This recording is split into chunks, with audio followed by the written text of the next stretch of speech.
রব্বুল আলামিন পৃথিবীর কোনো মানুষ আমার গুনাহ সম্পর্কে জানে না, তুমি আমার গুনাহ সম্পর্কে জানো। আমি এমন গুনাহ করেছি আমার বিবি জানে না, বিবি গুনাহ করেছে আমি জানি না। আল্লাহ তুমি সব কিচ্ছু জানো, হে আমার প্রভু তুমি আমাকে মাফ করে দাও। আমার আল্লাহ বলে, তারপরও যদি তোমাদেরকে আমি মাফ না করি, তারপরও বান্দা তোমরা আমার রহমতের দরজা থেকে ফিরে যাইও না। আমি তোমাদেরকে হুকুম দিচ্ছি, ওয়ালাউ আন্নাহুম ইয যালামু আনফুসাহুম জাউকা, বান্দারে যদি গুনাহ করে ফেলো আমার রহমত থেকে মুখ ফিরিয়ে তুমি চলে যাইও না।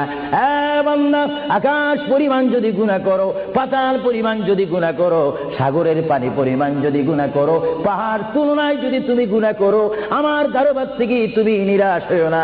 বান্দা, আমি তোমাকে একটি রাস্তা পাঠাই দিচ্ছি, একটি পথ তোমাকে আমি দেখাই দিচ্ছি। সেই পথটি কোন পথ তোমরা জানো?